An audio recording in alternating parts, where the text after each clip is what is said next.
Hello guys, welcome back to my YouTube channel. അപ്പോൾ ഇന്ന് ഞാൻ വേറൊരു ക്രിസ്മസ് ഡെക്കോറായിട്ടാണ് കേട്ടോ വന്നിട്ടുള്ളത്. എല്ലാവർക്കും അറിയുന്ന ഒരു ഡെക്കോർ തന്നെയാണ് ക്രിസ്മസ് റീത്ത്. അപ്പോൾ ഇതെങ്ങനെയാണ് ചെയ്യാന്നുള്ളത് നമുക്ക് നോക്കാം. അപ്പോഴേ ഇത് ഉണ്ടാക്കാൻ വേണ്ടിയിട്ട് നമുക്കൊരു റൗണ്ടായിട്ടിരിക്കണം എന്തെങ്കിലും വേണം. കാർഡ്ബോർഡ് ആണെങ്കിൽ അങ്ങനെ അതായാലും മതി. അപ്പോൾ എൻ്റെ കയ്യിൽ ഒരു കേട് വന്നിട്ടുള്ള റിംഗ് ലൈറ്റിൻ്റെ പ്ലാസ്റ്റിക്കിൻ്റെ ആ കവറിന് ഇളകി പോന്നിട്ടുണ്ടായിരുന്നു. അപ്പോൾ ഞാൻ അതാണ് എടുത്തിട്ടുള്ളത്. പിന്നെ ഗാർലൻസ് വേണം. പിന്നെ നമ്മൾ ക്രിസ്മസ് ട്രീ ഉണ്ടാക്കിയപ്പോൾ ബാക്കി വന്നിട്ടുള്ള കുറച്ച് ഡെക്കോർ ഐറ്റംസും വേണം കേട്ടോ. അപ്പോൾ ഞാൻ ആ റൗണ്ട് ബേസിൻ്റെ മുകളിൽ ഡബിൾ സൈഡഡ് സ്റ്റിക്കർ ഞാൻ ജസ്റ്റ് ഒന്ന് ഒട്ടിച്ചു കൊടുത്തിട്ടുണ്ട്. എന്നിട്ട് നമ്മളുടെ ഗ്രീൻ കളറിലുള്ള ഗാർലൻസ് ഞാൻ ജസ്റ്റ് അതിൻ്റെ മുകളിലൊന്ന് സ്റ്റിക്ക് ചെയ്തതിന് ശേഷം ബാക്കി അത് ഫുൾ നമ്മളിങ്ങനെ റാപ്പ് ചെയ്തെടുക്കുകയാണ് വേണ്ടത് കേട്ടോ.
അങ്ങനെ ഗ്രീൻ കളറിലുള്ള ഗാർലൻസ് ഫുള്ള് ഞാൻ റാപ്പ് ചെയ്തതിന് ശേഷമുള്ളതാണ് കേട്ടോ ഇങ്ങനെ കാണുന്നത്.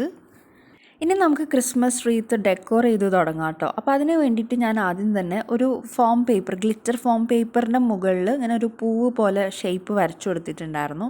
എന്നിട്ട് അത് കട്ട് ചെയ്തിട്ട് ഞാനത് ഫെവി ബോണ്ടിൻ്റെ പശയാണ് കേട്ടോ എടുത്തേക്കുന്നത്. ആ പശ തേച്ചിട്ട് ജസ്റ്റ് ഒന്ന് നമ്മുടെ ക്രിസ്മസ് റീത്തിൻ്റെ ഏറ്റവും മുകൾ പോർഷനിലായിട്ടൊന്ന് സ്റ്റിക്ക് ചെയ്ത് കൊടുക്കുന്നുണ്ട്.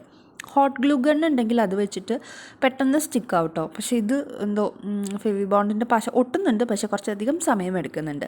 എന്നിട്ട് സെയിം ഗ്ലിറ്റർ പേപ്പർ എടുത്തിട്ട് റൗണ്ടിലൊന്ന് കട്ട് ചെയ്തു. എന്നിട്ട് അതിനെ നടുക്ക് കൂടെ രണ്ടായിട്ട് കട്ട് ചെയ്തതിന് ശേഷം അതിൻ്റെ ഇങ്ങനെ ഒന്ന് മടക്കി കഴിഞ്ഞിട്ടുണ്ടെങ്കിൽ നമ്മുടെ ക്രിസ്മസ് ബെല്ല് നമുക്ക് ഉണ്ടാക്കാൻ വേണ്ടിയിട്ട് പറ്റും. അതും സെയിം ഞാൻ ഫെവി ബോണ്ടിൻ്റെ പശ ഒന്ന് ജസ്റ്റ് ഒന്ന് കുറച്ച് മതി തേച്ചതിന് ശേഷം ഒന്ന് മടക്കിയിട്ട് അതിൻ്റെ എൻഡ് ഈ ഒരു പശയായിട്ട് കൂട്ടി ഒട്ടിച്ച് കഴിഞ്ഞ് കഴിഞ്ഞാൽ നമ്മുടെ ക്രിസ്മസ് ബെല്ല് റെഡി ആയിട്ടുണ്ട്.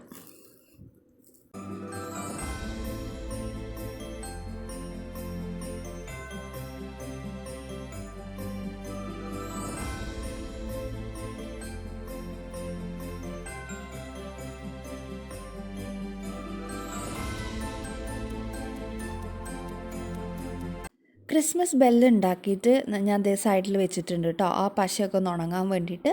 അപ്പോൾ അത് ഉണങ്ങി വരുമ്പോഴത്തേക്കും നമുക്ക് ബാക്കിയുള്ള ഡെക്കോർ ഐറ്റംസും കൂടെ ക്രിസ്മസ് ട്രീത്തിൽ സ്റ്റിക്ക് ചെയ്ത് കൊടുക്കാം. ഇത് നമ്മൾ ക്രിസ്മസ് ട്രീ ഉണ്ടാക്കാൻ വേണ്ടി മേടിച്ചപ്പോഴത്തേക്കും അതിൽ ബാക്കി വന്നിട്ടുള്ള ഗ്ലിറ്റർ ബോൾസാണ് കേട്ടോ, ക്രിസ്മസ് ബോൾസാണ്. അപ്പോൾ അതിൻ്റെ ആ ഒരു ത്രെഡ് ഞാനങ്ങ് കട്ട് ചെയ്ത് കളഞ്ഞിട്ട് അതിൻ്റെ പുറത്ത് പശ തേച്ചിട്ട് അത് നമ്മൾ റീത്തിലോട്ട് ഒട്ടിച്ചെടുക്കാൻ വേണ്ടിയിട്ട് പോവാണ്.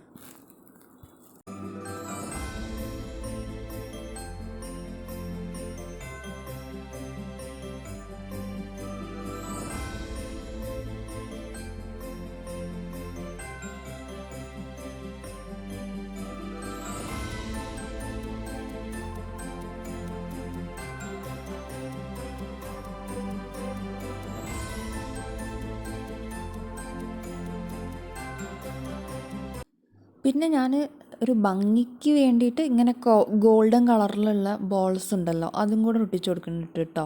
ഇത് ആക്ച്വലി നമ്മുടെ നെറ്റിപ്പട്ടത്തിൽ ഞാൻ ഒട്ടിക്കുന്ന ഹാഫ് ബോൾസാണ്. ഇത് കഴിഞ്ഞിട്ടുണ്ടെങ്കിൽ ഞാനിത് പറിച്ച് സൂക്ഷിക്കും കേട്ടോ, കാരണം അത്യാവശ്യം എക്സ്പെൻസീവ് ആണല്ലോ, അതുകൊണ്ട്. അപ്പം അതും കൂടെ ഒന്ന് പശ തേച്ചിട്ടൊന്ന് ഭംഗിക്ക് വേണ്ടിയിട്ട് ജസ്റ്റ് ഒന്ന് ഒട്ടിച്ചു കൊടുക്കുന്നുണ്ട്. ക്രിസ്മസ് ബെൽസ് 2 ഞാൻ ഉണ്ടാക്കിയിട്ടുണ്ടായിരുന്നേ. അപ്പോൾ അതിൻ്റെ മുകളിൽ പശ തേച്ചിട്ട് രണ്ടും കൂടെ ഒന്ന് കൂട്ടി ഒട്ടിക്കുന്നുണ്ട് കേട്ടോ. ജസ്റ്റ് ഒന്ന് പ്രസ് ചെയ്ത് പിടിക്കുന്നുണ്ട്, എന്നാലേ ഒട്ടുള്ളൂ. ഡബിൾ സൈഡഡ് സ്റ്റിക്കർ പൂവിൻ്റെ അടിയിലോട്ട് ഒട്ടിച്ചു കൊടുത്തിട്ട് അതിലോട്ട് ഞാൻ ഈ ബെൽസ് ഒന്ന് സ്റ്റിക്ക് ചെയ്യുന്നുണ്ട്. ഇനി ഞാൻ ഗോൾഡൻ കളറിലുള്ള റിബൺ എടുത്തിട്ടുണ്ട്.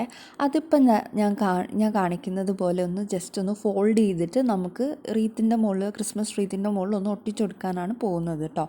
ബോ ഷേപ്പ് അങ്ങനെ തോന്നുന്നു പറയാം. അതൊന്ന് നമുക്ക് ഒട്ടിച്ചു കൊടുക്കണം.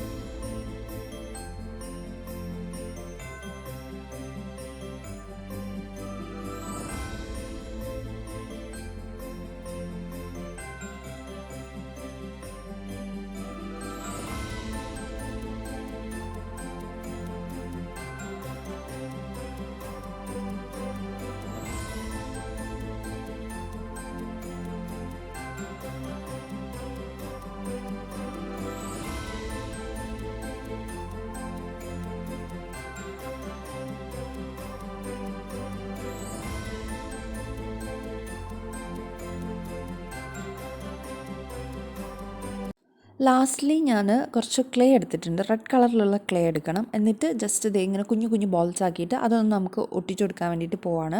ഈ ക്രിസ്മസ് ട്രീറ്റിലൊക്കെ ഞാൻ കണ്ടിട്ടുണ്ട് റെഡ് ബെറീസ് ഇരിക്കുന്നത്. അപ്പം അതെനിക്ക് എങ്ങനെ സെറ്റ് ചെയ്യണമെന്ന് അറിയാത്തത് കൊണ്ട് ഞാൻ ക്ലേ ഉള്ളതുകൊണ്ട് അത് വെച്ച് അഡ്ജസ്റ്റ് ചെയ്യാമെന്ന് വിചാരിച്ചു. അതും കൂടെ സ്റ്റിക്ക് ചെയ്ത് കൊടുക്കാം.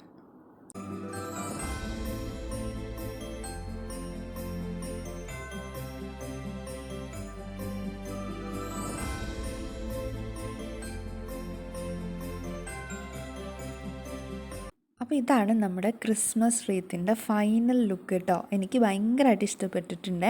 അപ്പോൾ ഈ ഒരു വീഡിയോ നിങ്ങൾക്ക് ഇഷ്ടപ്പെട്ടിട്ടുണ്ടെങ്കിൽ ഒന്ന് ലൈക്ക് ചെയ്യുക, ചാനലൊന്ന് സബ്സ്ക്രൈബ് ചെയ്യാനും മറക്കല്ലേ.